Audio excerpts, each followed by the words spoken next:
Someone shows up during my night shifts at the morgue, offering strange advice that keeps me safe. I never imagined myself working at a mortuary. It was the kind of place I had always been wary of, ever since I was a kid. The very idea of being surrounded by bodies, lying there motionless yet with an uncanny sense of presence, always sent a chill through me. But life has a funny way of pushing you into corners you never expected. And so, here I am, walking into my first night shift at Ashford Mortuary, a place as old and creaky as the town it belongs to.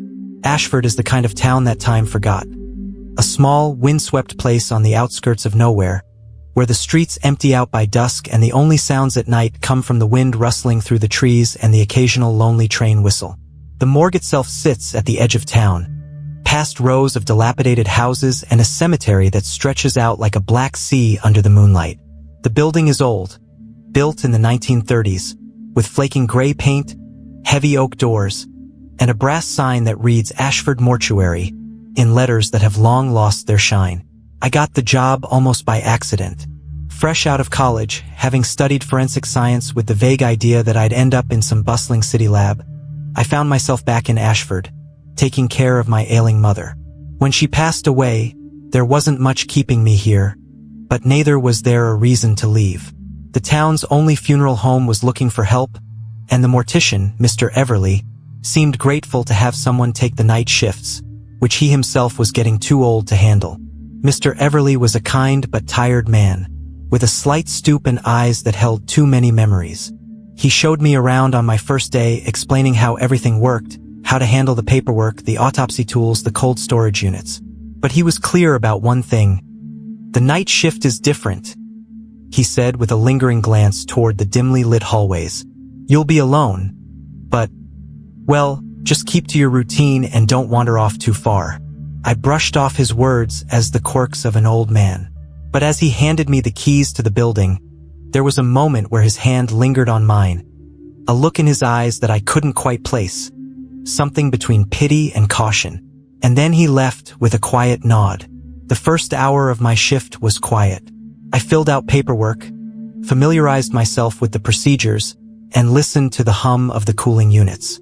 Felt like a peaceful place, oddly calming considering the nature of the work. It was around midnight when I first heard it. The quiet creak of the main door, followed by slow, shuffling footsteps coming down the hallway. I turned around, expecting to see one of the medical examiners who occasionally came by to finish reports. Instead, an elderly man stood at the entrance of the autopsy room. He wore a gray suit that had seen better days, the kind that looked like it came straight out of an old photograph. His hair was a thin, silvery white, slicked back in a style that had long since gone out of fashion. Despite his age, his posture was ramrod straight, hands clasped behind his back as he peered into the room. "You must be the new assistant," he said, his voice carrying a faint rasp, like the sound of dry leaves underfoot. "Name's Samuel." I nodded, trying to hide my surprise. "I'm Alex. I didn't think anyone else would be around at this hour." He gave me a tight-lipped smile, one that didn't quite reach his eyes. "I've been around these halls longer than you'd think. Figured I'd give you some pointers. Night shifts can get tricky." I shrugged off the strangeness of it all. Maybe he was just another old-timer who'd worked here back in the day, unable to let go. He offered me advice on handling the bodies, speaking in vague, roundabout ways, but one thing he said stuck with me. "You'll want to lock that third storage unit 3 times every time. Trust me on that, lad. Keeps things where they ought to be." His eyes, pale and unblinking, seemed to linger on the cold storage unit as if it held some unspoken history. I almost laughed at the absurdity of it, but something about his tone made me pause. "All right, I'll keep that in mind," I said, humoring him. He nodded, satisfied, and shuffled back into the shadows of the hallway, his footsteps fading like a sigh in the dark. Several minutes later, I found myself standing in front of that very cold storage unit. Number 3.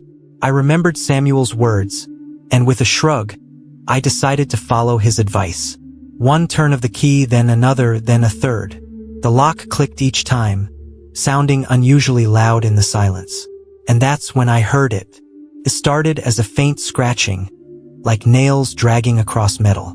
I pressed my ear against the door, thinking it might be the cooling mechanism acting up, but the sound grew louder, turning into muffled whispers, then moans that vibrated through the metal. My chest tightened with a sense of unease. I took a step back, but then I saw fingers pressing against the frosted glass from inside, their outlines distorted but unmistakably human. They clawed at the door, leaving smudged streaks across the glass. I froze. The sound swelled to a frantic banging, like someone was desperate to get out. I fumbled for the key, my mind racing with possibilities, rational explanations that suddenly seemed hollow in the face of those frantic fingers. But just as I was about to unlock the door, I remembered Samuel's warning and stepped back. The banging stopped. Silence fell over the room, thick and suffocating. I waited for a few seconds, then forced myself to look through the glass again. The fingers were gone, leaving only a faint fog on the window. When I finally mustered the courage to unlock the door and open it, the body inside lay in its original position. Lifeless, still, but its head turned to face me, eyes wide open. I stumbled back, my breath catching in my throat, but before I could process what I was seeing, Samuel reappeared. His face twisted into an expression that I could almost describe as proud. "You did well," he said softly. "You kept it under control. You followed my advice." I wanted to question him, to demand an explanation, but the words lodged in my throat like shards of ice. Samuel patted my shoulder in an almost fatherly gesture, then turned and vanished into the dim hallway, leaving me alone with the corpse. My hands were shaking as I closed the unit again, triple-checking the lock before stepping away. Later, when the adrenaline had worn off, I decided to check the security footage. What I saw made my blood run cold. There, on the grainy screen, I watched myself standing motionless in front of the storage unit for over an hour, my face blank and expressionless. And Samuel? He was nowhere to be seen. I tried to shake off the unease as I finished my shift, but the memory of that footage lingered in my mind like a stain that wouldn't wash out. It didn't make sense. How could I have stood there for an hour when I could have sworn it was only a few minutes? And what about the old man? He had been right there, but the camera showed nothing.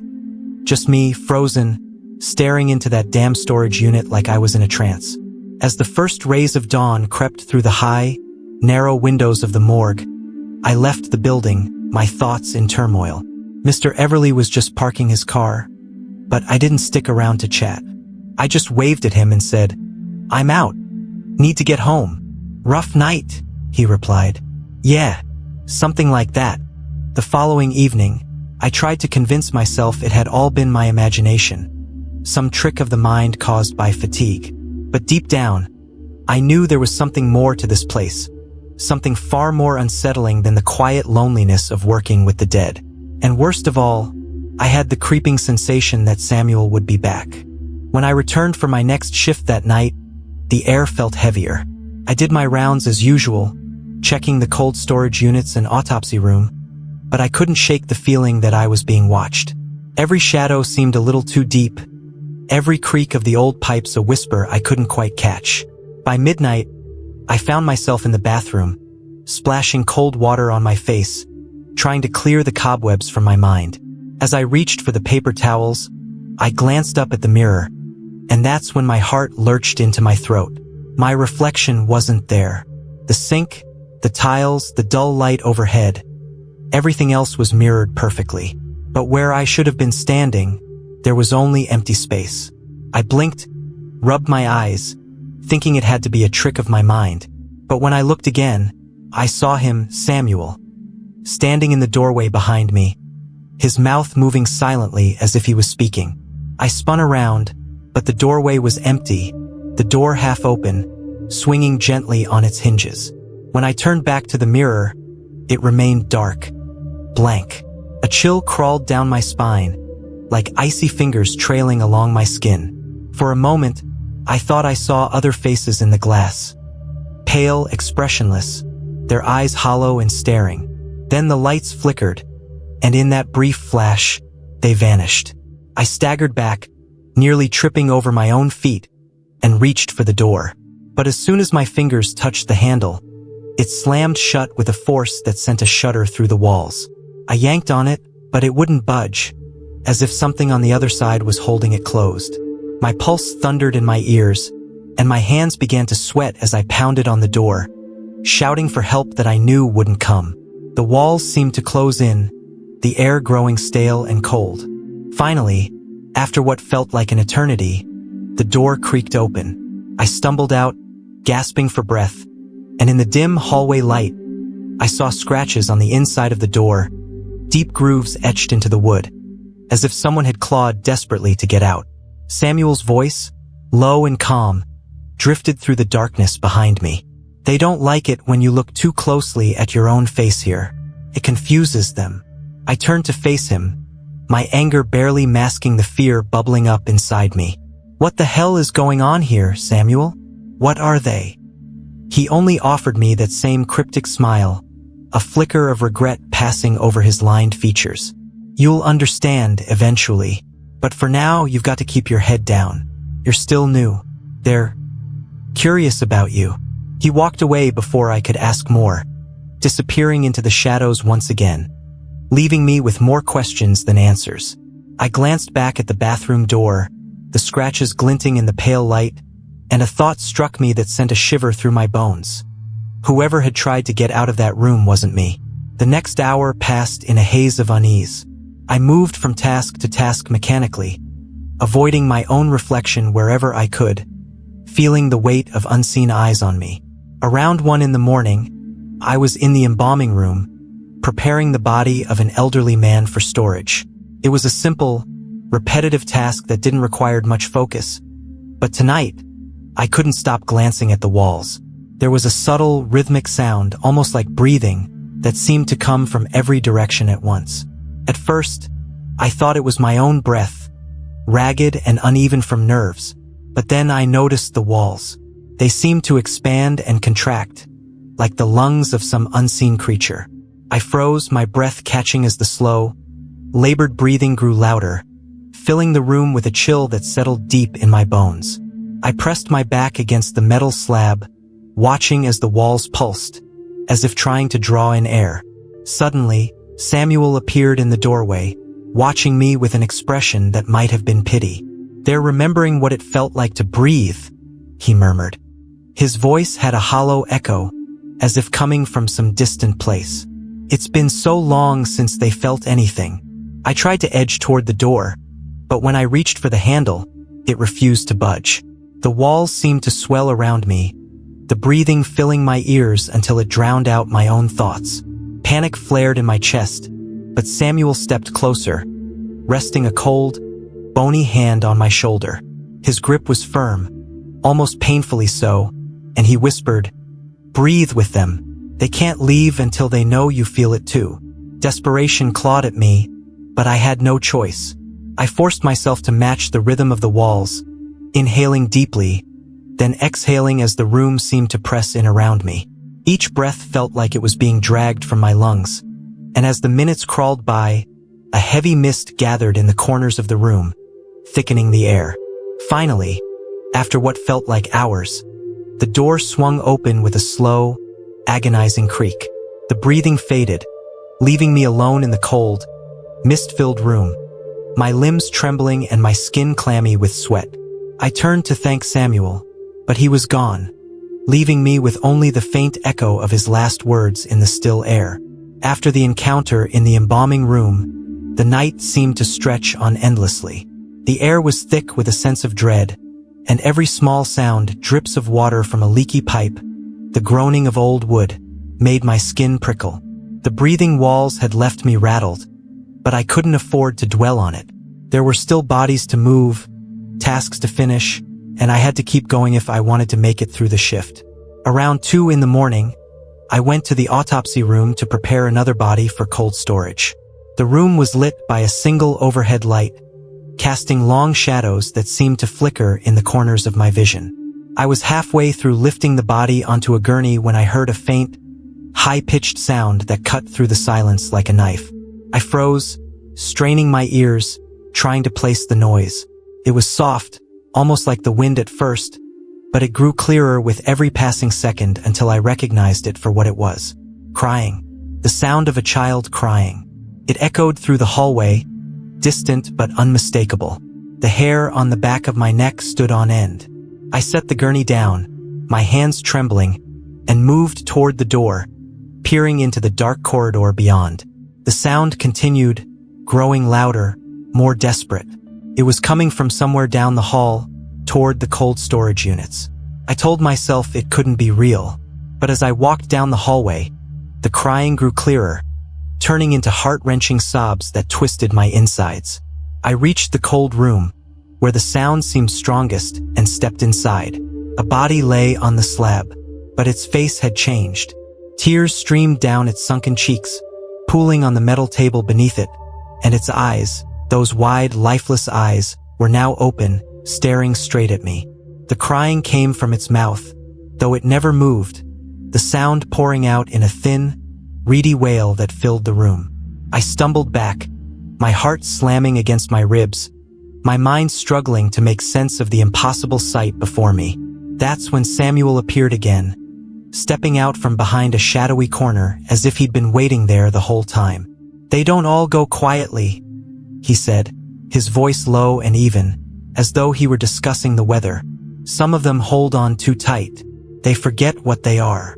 I looked at him, trying to force the words out through my fear. What do I do?" Samuel's expression softened slightly, and he reached into his pocket, pulling out 2 tarnished silver coins. He walked over to the body with a calm, deliberate pace and placed the coins over its eyes, murmuring something under his breath, words that sounded like a prayer, but in a language I didn't recognize. The moment the coins touched the corpse, the crying stopped. Its eyes slid shut, and its face went slack, returning to the stillness of death. He turned to me, his hand still resting gently on the body's forehead. "You'll need to learn this. It's not enough to be strong, lad. You've got to know the old ways. Keep the dead where they belong, or they'll start taking more than just your time." "What do you mean, taking more?" I asked, but Samuel only shook his head, slipping the coins back into his pocket as he walked past me. He paused at the doorway, glancing back over his shoulder, a shadow crossing his face. "Perform it wrong, and they might take more than just coins from you," he said softly. His words hung in the air long after he disappeared into the darkness, leaving me alone with the body and the quiet drip of water in the distance. I didn't see Samuel for a while after that, but his warnings clung to my thoughts like a stain I couldn't wash out. I started carrying a few spare coins in my pocket, though I had no idea if they would help. It wasn't much, but it made me feel a little less powerless. I moved through my duties on autopilot, my senses heightened to every shadow, every shift in the air. The building seemed to pulse with a life of its own, as if something hidden in the walls was watching me, waiting for me to slip up. Sometime after 3 in the morning, the air grew unnaturally still, as if the entire building had fallen into a hushed silence. I was walking through the hallway outside the autopsy room when I heard footsteps. At first, they were faint, like the soft padding of bare feet against tile. But they grew louder, echoing through the empty corridors, following me wherever I went. I spun around, expecting to see Samuel playing a cruel joke. But the hallway was empty, shadows pooling in the corners like thick ink. The footsteps continued, steady, relentless, matching my own as I walked faster, then broke into a run. It was as if someone was pacing just behind me, always a few steps out of sight.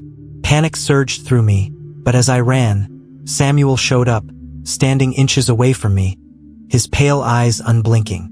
I nearly collided with him, stopping myself just in time, my breath coming in short, frantic bursts. He placed a finger to his lips, the gesture slow and deliberate. "They like to pretend they're still alive," he whispered, his voice barely more than a breath.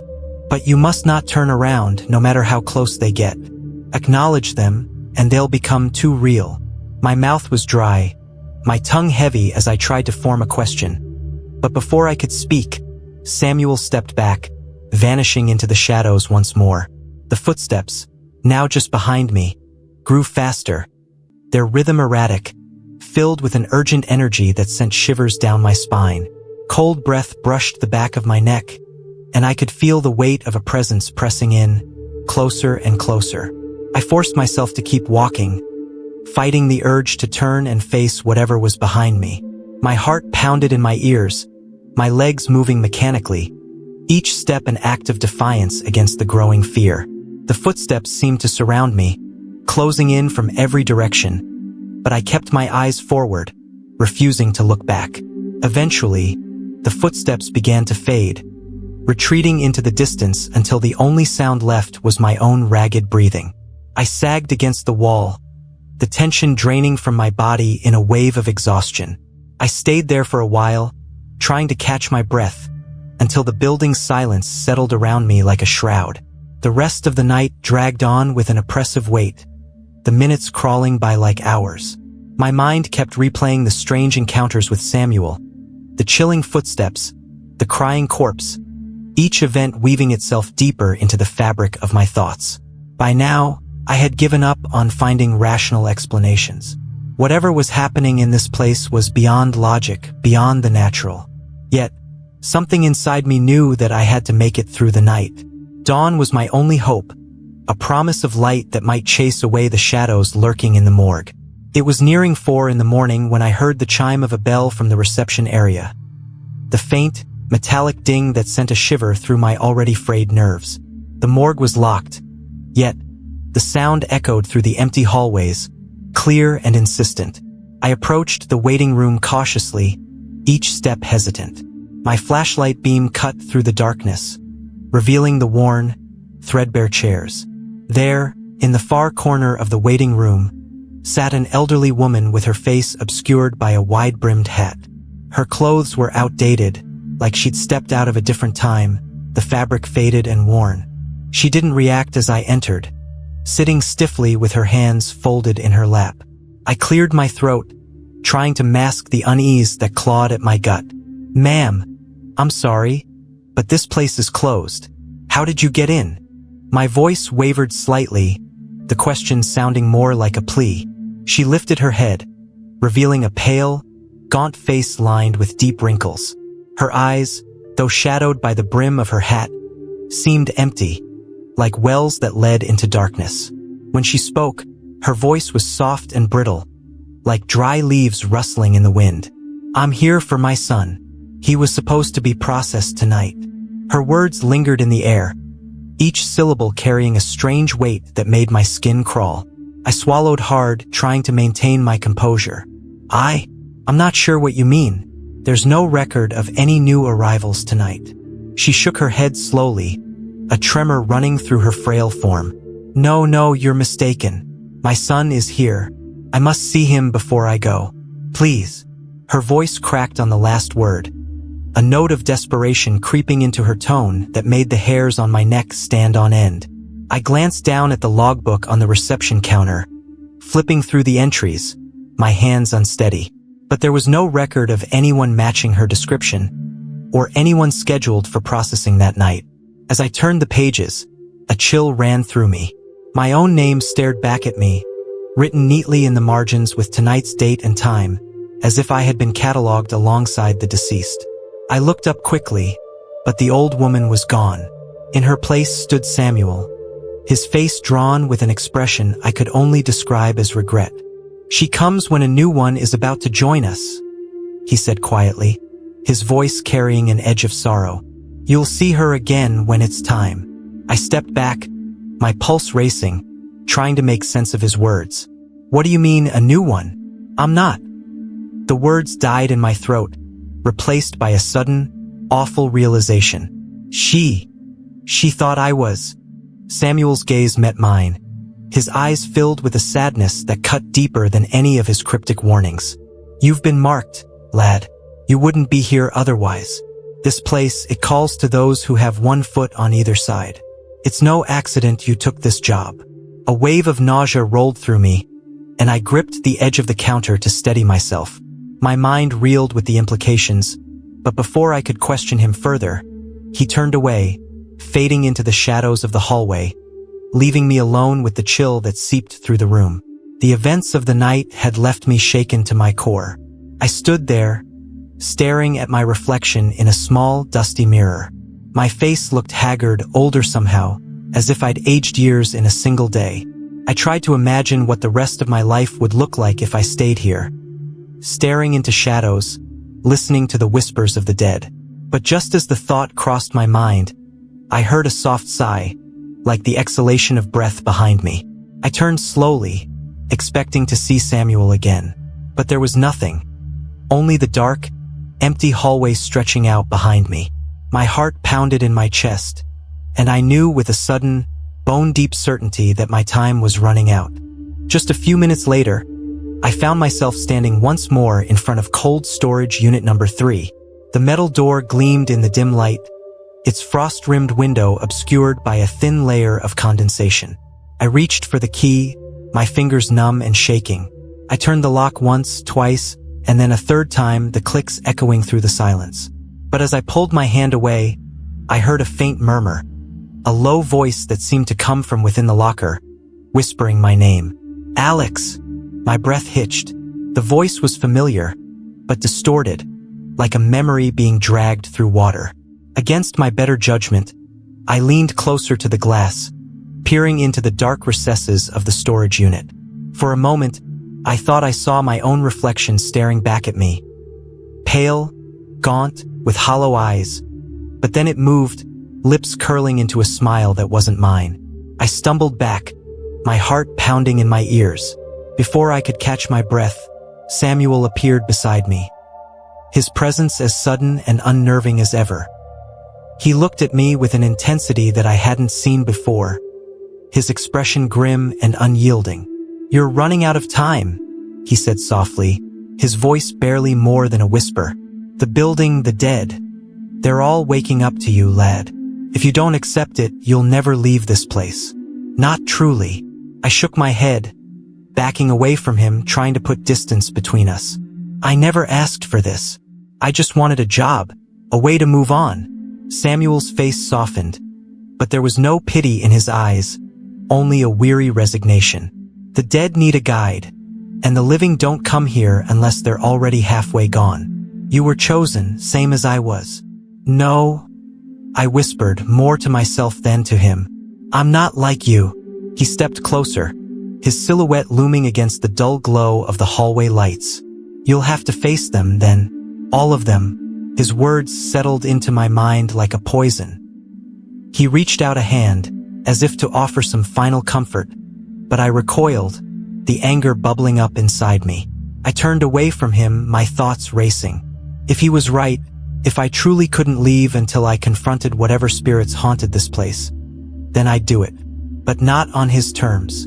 Not as another ghost waiting in the shadows. The next few minutes passed in a blur of frantic preparation. I gathered the silver coins Samuel had shown me, lining my pockets with them.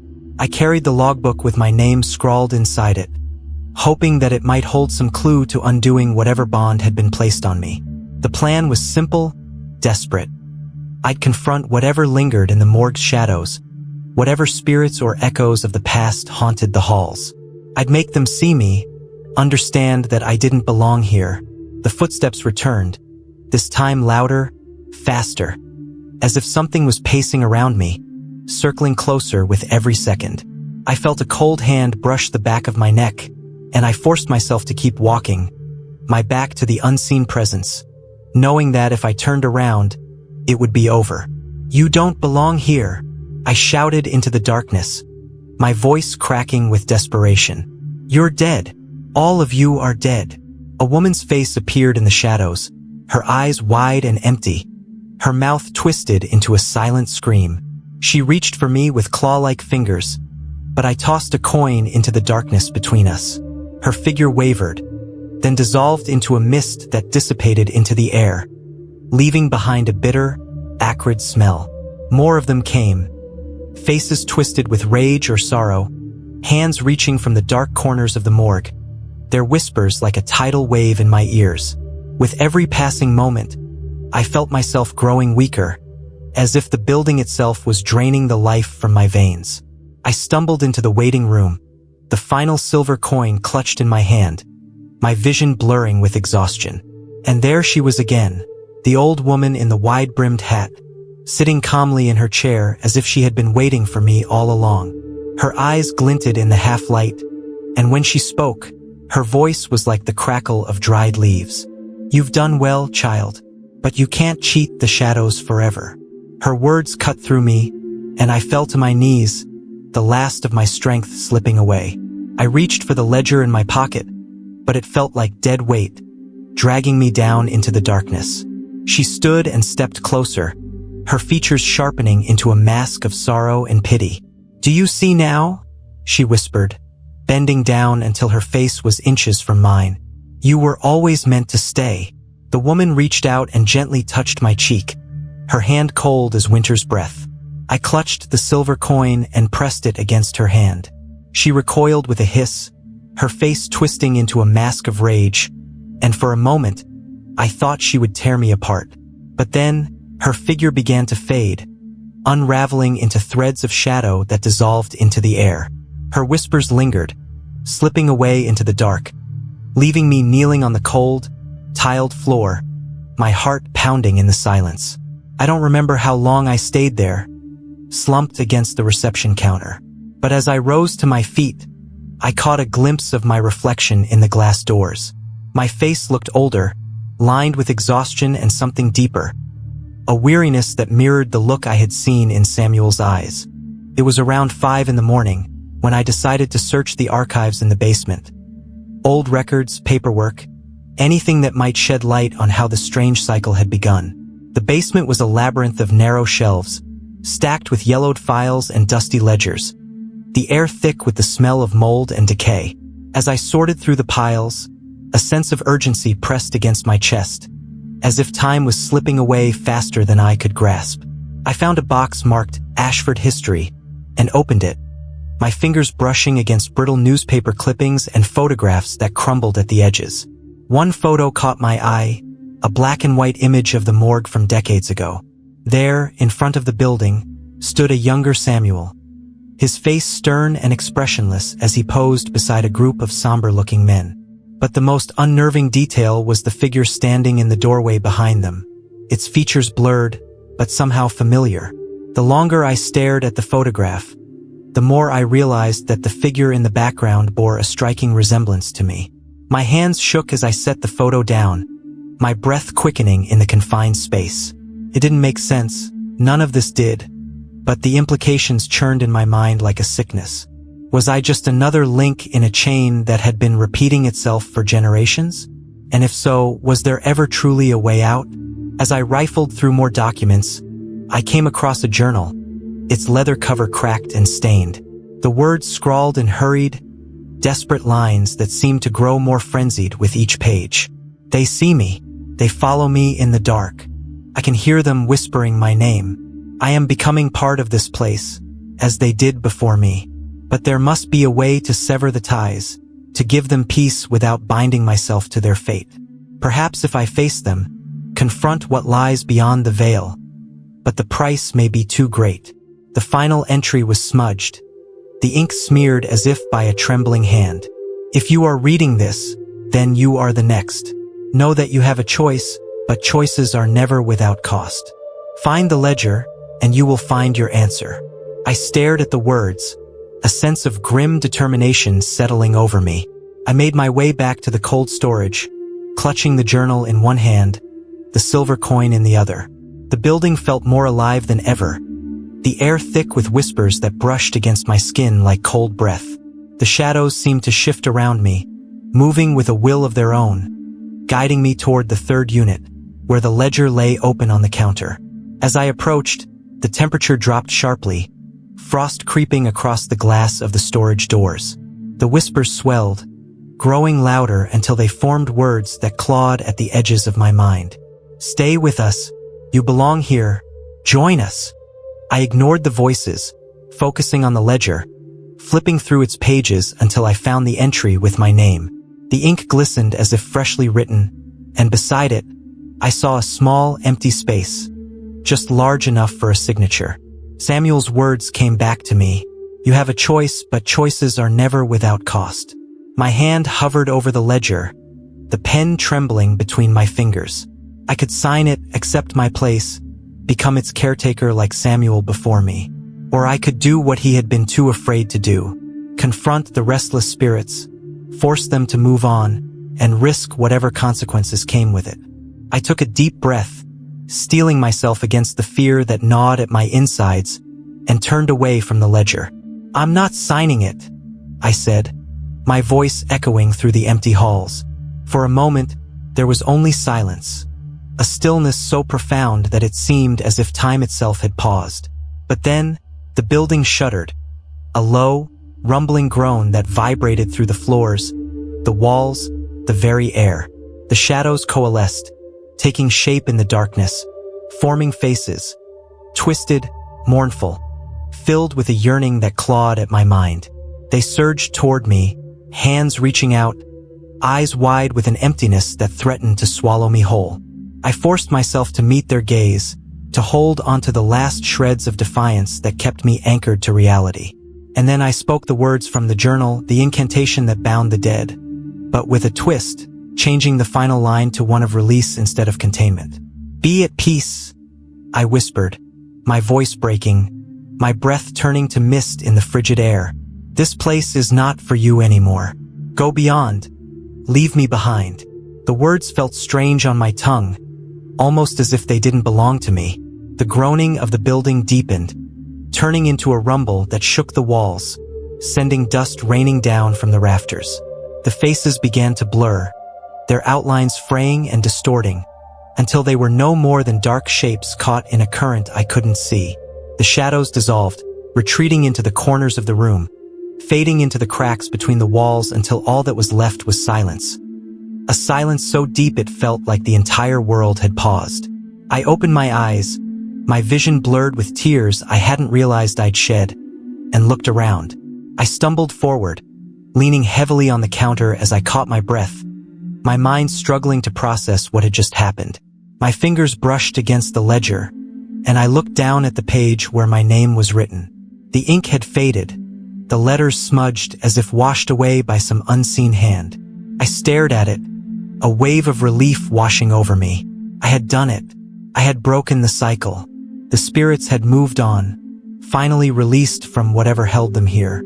I spent the next few minutes walking the halls, searching for any lingering signs of the entities that had once haunted the morgue.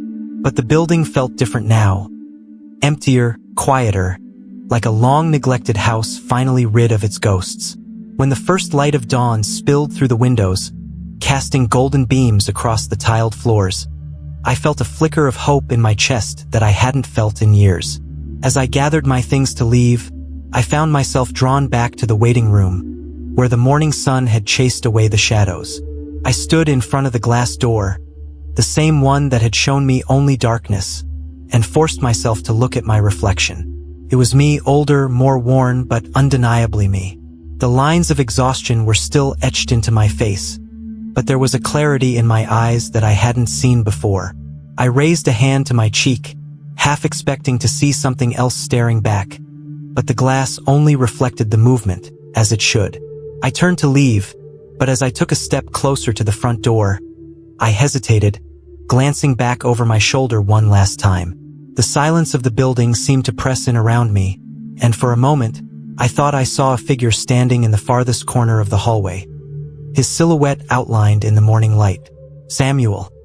He stood there, watching me with a faint smile on his lips, a look of something that might have been approval in his pale eyes. He raised a hand in a gesture that seemed almost like a farewell, and I blinked, expecting him to fade back into the shadows.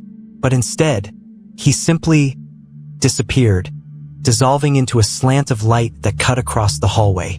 A shiver ran through me, but I forced myself to turn away, to focus on the door in front of me.